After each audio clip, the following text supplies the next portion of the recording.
Welcome to another episode of DrayZera Uncensored, and my goodness, we have a special guest today. She's not only an artist, an actress, a writer, a reality TV star, she is the designer at the Countess of Brighton and Hackney. She is PASHA Du Valentine! I see you're still taking the tablets. Oh man, yeah. Tablets. I haven't touched paracetamol in ages. How are you, Uma? It's lovely to hear from you. Thanks for calling. Oh, thank you very much. Thank you very much. I don't know who this Uma is. I'm DrayZera, but it's okay. We're both the same person. Cough, cough. DrayZera Uncensored, bringing you interviews, hot topics, and my uncensored opinion. Subscribe to DrayZera for all things podcasts, vlogs, spoken word videos, and so much more. Why would you go anywhere else?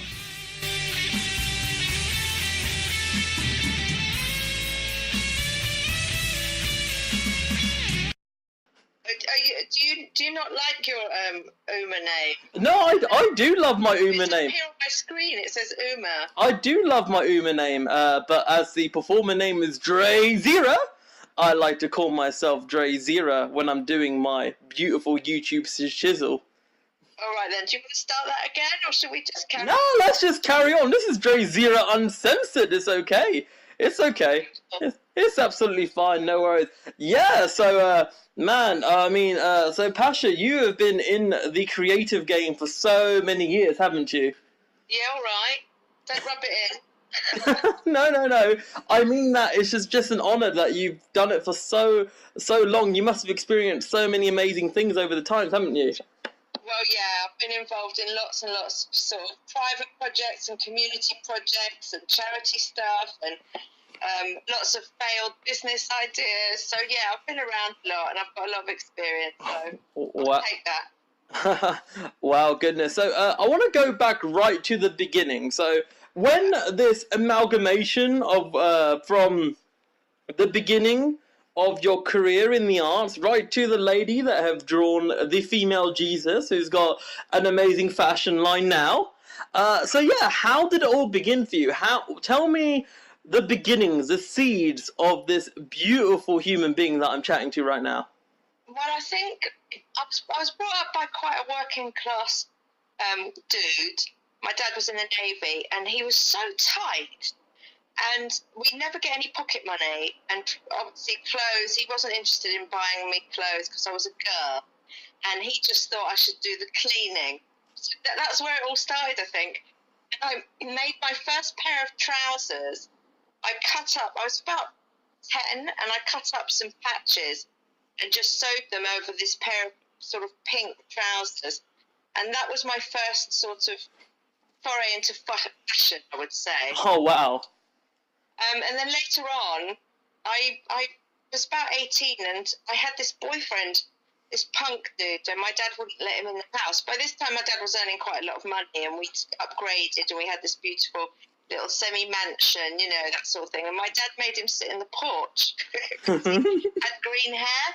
So I married him because I was so pissed off. And Was this like a protest marriage then?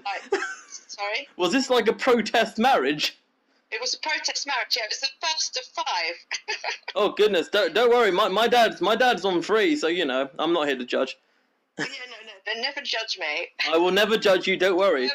But that got me into the punk scene because I had to leave, and I went and lived in London. And I was part of the squatting scene in the late 70s, early 80s, and that's been very instrumental in my artwork and my fashion sense. And that's really kind of who I still am. I'm still trying to make revolutionary stuff in art and fashion. That's awesome. That's absolutely incredible. I mean, it's interesting that if I could extrapolate to how I've sort of begun in a very short way, my parents are very, very, very strict. The kind of Muslim strict that they don't know about my free tattoos kind of strict. And you know, it's very fascinating that your dad, you've mentioned he was uptight, he was in the Navy. Does that also mean that because he was in the Navy, does that mean you didn't get to see him as often as you wanted to? No, I did want to see him. He was so strict. We got caned a lot, and Oh, goodness. What's the sort of Victorian punishment regime? So I liked it when he was away, to be honest. It was like, oh, yes, no caning. Goodness, yeah. Awesome stuff. Awesome. Definitely. Yeah, and so it also mentions that you've done quite a bit of acting as well. So, what acting have you done? How did you get into the acting scene as well as the fashion scene? Well, I think if you're quite a visual person and you're quite gobby, and I'm both of those things, you sort of get roped into stuff. So I haven't been in any sort of plays as such. I don't do traditional acting, but I've done a lot of performance art. Okay. I've done a lot of appearances, and I've done a lot of presenting, and I've got my own YouTube films that I've been in as well. So yeah, it's kind of a bit of an alternative route to acting. Absolutely, definitely doing it in your own kind of like rebellious style of way. Do you know what I mean? Like, you're like, I don't want to go to conformity. I want to be PASHA Du Valentine. Do you know what I mean? Well, yeah, I mean, it's acting as yourself is sort of cheating, isn't it? But that's the only, perhaps myself is a big act. I don't know. It's with the two crossover. Sometimes I don't know who I am. So. Oh, that's interesting, because I was chatting to somebody the other day about a quote-unquote identity crisis, when you have to perform as quote-unquote as a persona, but then you have to try and be yourself at times. Do you sometimes struggle with that, or are you kind of used to it by now? Absolutely. No, I absolutely struggle with that. The Countess of Brighton and Hackney used to be quite a big thing in Brighton for years and years, and then it was almost getting to the stage where people were referring to her instead of me, or as a different entity, and I actually got jealous of her. It's kind of like Ziggy Stardust meets David Bowie kind of thing in a way. Yeah, she started to piss me off, and she was almost getting asked to open up supermarkets, and I didn't like what the public was sort of doing with her, because of course when you create a persona, the public bestow something onto you, and if you don't satisfy that, they don't like it. You know what I mean? Uh-huh. So this character kind of takes over. I mean, a lot of famous people get that anyway. They've sort of grossly misunderstood. So I sort of put her away for a bit. I've brought her out again now because of the fashion launch. So she's back in circuit. So would you say that PASHA Du Valentine is how you say a seasonal thing, or when she needs to pop up kind of thing, rather than a 24/7 thing? Well, no. PASHA Du Valentine is me, but the Countess of Brighton and Hackney. Sorry, I apologise, yeah. Yeah, it's alright, I get confused. Yeah, I've also been noticing that you've also been a reality TV star. Now, I'm like, where? Well, that's the thing that we're doing at the moment. That's with Real TV Brighton. So I'm just editing now episode 2. So episode 1 went out about a month ago, and it's a sort of monthly series live in Brighton. It's all very candid, and we're trying to get the dirty underbelly of Brighton revealed rather than a sort of sanitised version of it. Because Brighton has got a lot going on. That's good. That's good. I'd rather see the raw than the polished, quote unquote, conservative levels of, you know what I mean? Because I feel that sometimes documentaries can be a bit bland, but it definitely seems to me that I mean, I've seen enough of your content. I'm like, yeah, if it has PASHA Du Valentine, aka the Countess, I'm like, yeah, this is gonna be rock on. Yeah, it's a bit raucous, but that's going to go all over the country. It's not going to just stay in Brighton for that. It's launched in Brighton, but that's going to travel. Oh, neat. Is it so? Essentially, is it one of those where you're having a film crew all across the country, or is it going to be on mainstream TV? Well, not unless somebody buys it, and they won't, because there's far too much swearing. Oh, Channel 4, listen, Channel 4, you've had Eurotrash on, yeah? There's so much swearing. This. And they're always phoning me. The mainstream TVs are phoning me up and saying, would you like to do such and such, or would you like to do such and such? And to be honest, I'm not that interested in mainstream TV at the moment. Because don't want to compromise, you know, the other project I'm involved in at the moment. And they would definitely say that I probably can't do some of them. So. And also when you're in mainstream TV, I always feel that when you're in mainstream TV and you're having yourself out there, then do you feel that you'd be limited in who you want to portray yourself as? As in, they're going to say, you got to do this and that, and you're like, no, I don't want to do that. Go away. Well, yeah, I mean, definitely. I did Come Dine with Me once, and they, you know, everything is really contrived. That's the first thing. And then they cut out all sort of good bits. So that's the other thing. To make it sound like a fracas kind of thing. I was allowed to talk about it, and I like to talk about things. So, you know, there were a lot of things that went wrong with that. Yeah, that's interesting. I actually typed on YouTube reality TV Countess like you, basically, and I'm like, and Come Dine With Me did pop up. And I didn't watch the full clip, but did you win in the end, or did you honestly feel that it's very? Did you actually not like the contestants, or was it how did the editing make it seem? No, I really hated them. Really? Why? It's one of the only ones you can't watch anymore. I've got a copy of it somewhere. I must put it up on YouTube. But no, I mean, one of the girls was going to walk out because we were really getting on that badly. Oh man, that's great. Yeah, it was quite. I mean, I loved doing it. They picked me up in a taxi, ferried me about, and then afterwards I was like really famous for a week. But I didn't enjoy the fake sort of life they portrayed. That's horrible. I hate that. And didn't they have to, usually in Come Dine With Me, don't they have to, in between when you're cooking, aren't they allowed to look around your house? Did you find that a bit weird? No, I had to take all my artwork down. Really? They told you to do that? I had a wall of sort of vagina art. They had to they wouldn't have that film. And then I had a ginormous retail poster thing. It was about 8 foot from Anne Summers behind my bed, so I had to take that down. And then they sort of plant stuff. That's what I mean about it being contrived. And then somebody tried on one of my latex jumpsuits in the bathroom, ripped it because he was so fat. So I was really upset. You better. I hope he paid it back. Well, no, but you know, you can't do that. Yeah, it was just a bit silly, I guess. It's a bit immature. Man, it's very fascinating because we're in the world of social media now. I don't know how media was.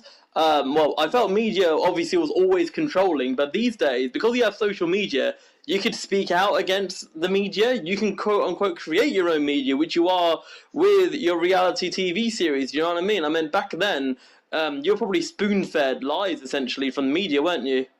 Well, yeah, exactly. And I mean, you still get if you appear on mainstream media, you are probably going to be viewed by millions and if not trillions of viewers worldwide. It's very difficult to do that on YouTube. And what with Goddamn Media and Brighton Arts Club, we really don't want to fall into that trap of sort of, salacious video clips of people getting hurt or people being bullied just to get hits. Do you see what I mean? Yeah, absolutely. You can be an internet success and get, 5 million hits, but you usually have to do something really naff to get them, which is also a bit of I don't know if I like the way that YouTube's going in that respect. It's quite dangerous, I think. I think it's very fascinating in terms of YouTube because as a fellow YouTuber myself, and ironically, this going on YouTube, I feel that YouTube is slowly cleaning up its act. I mean, because there's a recent adpocalypse that's happened. Basically, a lot of YouTube advertisers has pulled out in order for YouTube to clean up its act. But yeah, I'm pretty sure that it'll eventually clear itself out. I mean, YouTube is... I think so. I mean, they're talking about it being the next mainstream channel, or the next TV channel, rather. That YouTube in itself is going to be an option that we all watch. But they need to do they need to do more educational, more interesting subject matter, I think. And then the people that are big YouTube hits really need to be eradicated because some of them are just shite. Do you wanna name any, or don't want to name and shame? No. I don't really watch all that crap. But I know, I've got 4 children, and I know the sort of thing that when they were growing up, especially my son, the sort of thing that he would find entertaining is the sort of thing that I'd ban, actually, if I was head of the government, So I think they do need to police it. Because I'm an artist, and I don't really like the idea of censoring anything. But when you've got children, I mean, I don't know, there's a guy who does some sort of channel, and he just takes a piss out of his girlfriend all the time. Oh, yeah, I know that one. Yeah, I forgot the name. Yeah, I've seen it. I'm like, what the hell? I think it's acted though. But something on his girlfriend's tampon the other day, and that's like, and it was filmed, watched by millions of people, and that's a sexual assault, And who's policing that stuff? And what does it say? What does it say about society when he's getting so many hits for performing an act of abuse on a girl? It's fucked up. Yeah, and also, don't forget the ad revenue that he generated just for an abusive act. I mean, it is absolutely ridiculous, I have to say. So it's interesting because you've done. So tell me this then, how did the Twisted Market go? Tell me, how did that go? Because I really do love your fashion. I'm checking your Etsy page right now. I'm thinking to myself, right, as soon as I make some money... I've only got 4 items up there. I've got like 300 more to put up over the next week. My day, you are working hard, Joe. I mean, it's very much labour of love doing something like a market, because you're just sort of building the brand more than looking to sell. It's a bit of a visual sort of experience and meeting people and, putting yourself out there. But it's bloody hard work. I don't really want to do it again. So you're not going to go to it? I wish I definitely want to see a display of your work somewhere. Do you know what I mean? Like, because well, I think we always knew it was going to be an online thing. I mean, shopping online is just the way forward. Nobody's going to the markets anymore. I mean, some of the big ones in London, yeah, but I can't get myself. Physically, I don't want to have to do that at my age. It just wore me out after the weekend, to be honest. Not just the time you put in; it's like the packing and getting it up there, and it's a bit labour intensive for a countess. So where are your countess? Where are your countess workers? So get some workers. Well, you've got to if you employ lots of people, you've got to add that onto the price. This is basic business. Absolutely. And I do want, I make streetwear. I make alternative streetwear, punky element. My customer isn't, the same customer that's going to buy Gucci. Absolutely not. Absolutely not. I mean, I'm looking at your items right now. Hand knitted Lady Garden Yoni slippers. That looks nice. And Debbie Harry Blondie tribute. Ooh, that's nice. That's nice. It's really. I feel like your fashion is an amalgamation of what goes into your mind. Well, yeah, definitely.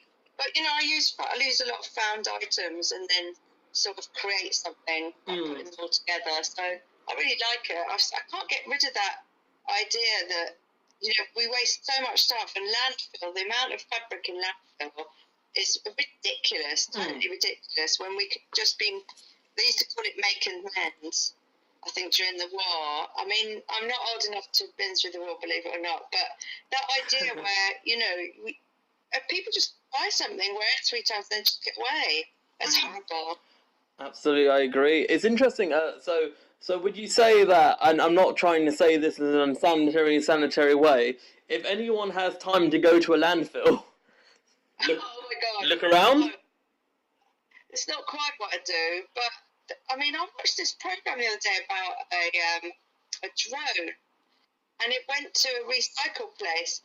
And what Britain's got, there's these huge, sort of factory places where we take all the recycling, the plastic, get rid of all the dead animals out of it, and then pack it into these huge sort of blocks and send it back to China, which is where we bought it. It's like, that's just so weird, isn't it? It's very weird. Money for it. And speaking of China and countries like that, I always find it bizarre and weird. I know it's all about the whole cheap labour thing, but I really wish more people were more people are like you, essentially selling their own stuff. I know there's quite a bit out there, but I mean, unfortunately, we have places like Primark, places like H&M. They get all their stuff made in Bangladesh, India, all that kind. Do you know what I mean? Yeah, no, that's criminal. I mean, don't start me on child labour or, you know, female labour. These young girls, particularly India, are not getting to school because they're worth money as in slave labour sort of situations, you know. I hate that. When I don't want to wear a pair of trainers where people have suffered to make them. Absolutely, and it goes to a point where the only kind of let's say fashion that you feel comfortable in is either the ones that you've made or very very very you know, unique, bespoke, expensive gear. Do you know what I mean? Yeah, yeah. I mean, that's the other thing. I don't want to look the same as everyone else. I've never wanted that. Oh, absolutely. Stand out. And for me, you know, I don't earn much money. And the way to stand out, I suppose it's a sort of showing off, isn't it?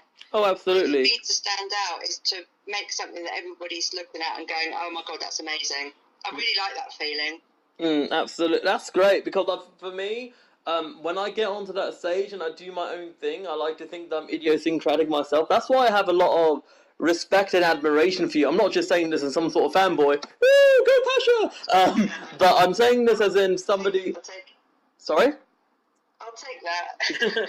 I mean, for me, I mean, these days, we have modern celebrities and performers that, unfortunately, I see 1,000 of the same kind. You know what I mean?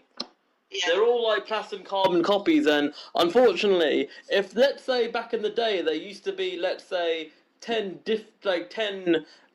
different kind of artists. Now there's only like 1 or 2, and everyone keeps bandwagoning. And it's good for you that, despite the fact that it's very, very easy to conform, you've still stuck to your guns. Do you know what I mean? Yeah, absolutely. I don't know, there's definitely something culturally important about conforming. But I think that's all to do with like post-Marxist kind of ideas of, well, it's all about economy, isn't it? The economy. And driving the economy, you have to persuade people to buy into this sameness and this keeping up with the Joneses thing. Otherwise, the ethos of consumerism is just going to fall apart, isn't it? That's what it's all about. If everybody realised that, they'd all be doing their own thing. And sadly, we have, without going too political here, we sadly have government mentality is that everyone needs to fall into one box. Do you know what I mean? And there's not enough people that are idiots. Control it. The government control what they can predict. If you've got very creative, artistic people like you and I doing all these crazy things and taking life into their own hands and making art and making performance, and you know, we're unpredictable. They can't herd us like sheep, and that makes it difficult for them to make money out of us. Agreed, and that's absolutely mental. You know, interestingly, obviously, I love talking about your performing side of things, but because you're so dedicated to your performing side of things, how hard is it to balance it with your personal life? Well, I don't have a personal life. Are you talking about matters of the heart? I'm talking about mainly, let's say, you've mentioned you have kids, you've got family, I mean, loved ones. Well, my kids are all grown up now. Woo! Younger, like 26. So, I don't, you know, they're not impacting on me the same way they did when they were all 10. So I've sort of got rid of them, kind of, but I've got grandchildren now. But yeah, of course it impacts. And they all think I'm just obsessive, you know, about my art. That's how they perceive it. Because you know, mostly, I mean, the fashion is a new thing, a new launch, but mostly for me, and it's always been about the art. I obsess. I can't sleep at night because I'm thinking about a piece of art I want to make, or a T-shirt design, because I've got a T-shirt design business as well. Absolutely, and to me, I feel a passion that I don't only think of it as obsessing. I think of it as being driven. Do you know what I mean? If the moment you feel, yeah, and I mean there is cost, especially for women. You know, driven women aren't thought of as attractive. You know, they're supposed to be sacrificial for their families or their partners. And I think I can't imagine how difficult it is for young young mothers now growing up their families. I think it's just getting harder and harder. I mean, I went through that. I was a single parent. I had 4 kids. You'd have to speak to my children about the sacrifices I made, because as far as I'm concerned, it was all tickety-boo. Bless. It's fascinating because even though we are slowly, I feel that the equality between women and men is happening. It is happening much better than before. I do feel that there's a lot of work still to be done. Do you know what I mean? Because I don't know. See, I feel that it's worse. But I was a punk, and there wasn't any. We weren't considered any less for being a woman in those circles. Really? That's interesting. We were very egalitarian. Women were lead singers in bands. They weren't just eye candy. They were writing. They were, producing fanzines. They were producing fashion. We all had an equal voice in that sort of scene. And I don't think you get that in contemporary culture at all. So you're saying, are we talking about back in the 70s and 80s? You're saying that women are more equal now, then than now? I think they were more equal then. I do have a different experience because I was a punk and because I was living in London. We were quite out there, so I don't think we were touched in the same way. So I might have a coloured view, but certainly I think it's got loads worse. I think women are really having to fight to get away from objectification. I think there's a backlash in terms of feminism, which is prevalent and means that with the rise of sort of Twitter and trolling, social media bullying, I think it's way worse for women. I think it's horrific. This rape culture seems to be growing as social media seems to be taking over everyone's lives. And I'll give you an elaboration on this. There's one example that I know what you mean. One example is this. I did an experiment. This is a couple of years ago. I used to play for a football team in a Sunday league, and I joked around with a football mate of mine because I knew he was on Plenty of Fish. So for 1 hour, I pretended to be a female on Plenty of Fish. And what happened was, within 1 hour, I got 1,000 messages of random people. Yeah. And I think to myself, my goodness, because I'm not trying to play the sexist card here, but I swear, if any female is on a dating site, then women become the prey heavily, and I'm like, what the hell? This is scary. Yeah, exactly. And then if you don't play ball, literally, and metaphorically, you just get a barrage of abuse. Which is completely unfair. Sort of targeting, it's very debilitating, and emotionally, it really does strange things to a girl emotionally, a woman, I should say. And I don't think it's good. I think it's really unhealthy. And then there's problems with pornography. Pornography's always, or traditionally and contemporarily, objectifying women, hurting women. Our sons have got complete access to quite horrific stuff. I think that's a really negative thing because when I was growing up, that wasn't available. As a man wanting porn, you'd get your dad. You were lucky if you found your dad's porn mag. That was pretty much the level of it. And I've used a lot of 70s porn in my artwork actually, and I think I'm quite nostalgic for it. I wasn't familiar with it, but there's something nostalgic about the lack of sort of pain and hurt, and some of the horrific things that you can see online now. Absolutely, I could not agree more. Well, Pasha, I have to say, I'm going to leave the final word to you. Tell us all the links you have on your social media, and if you want to give any message to anyone out there who is suffering for their art or suffering because they are female, because you're a champion of this, I've been inspired listening to you. Inspire the Countess lovers. All right, well, it's a bit of a tall order, but yeah, basically, the Countess of Brighton and Hackney, if you Google the Countess of Brighton and Hackney, you'll see all my shops and various outlets. That's the easiest way to do it. I've got a blog, PASHA DU VALENTINE. I've got about 6 blogs, actually. Goddamn Radio is my radio and TV company. We've got a lot of filming coming up. I love collaborations. If there's anybody out there who's got an idea, they want to do something creative on no budget, because I'm not interested in getting budgets. The minute I apply for a budget, I've got to work to somebody else's kind of dream, and I don't want to do that. Brighton Arts Club, we've got something very exciting happening very soon on the beach over the summer. Can't say too much about it. It's a big top secret. I don't want the council to know, so please Yeah. And as for a bit of inspiration, just keep the blood faith, really.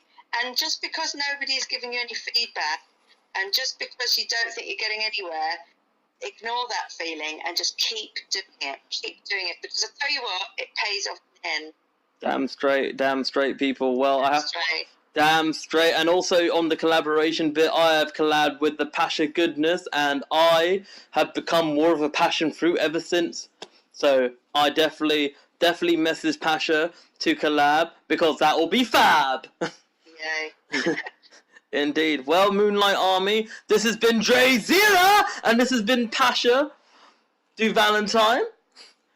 Lovely chat. Thank you. Thank you. No worries. And we shall Zera later. Woo! DrayZera Uncensored, bringing you interviews, hot topics, and my uncensored opinion. Subscribe to DrayZera for all things podcasts, vlogs, spoken word videos, and so much more. Why would you go anywhere else?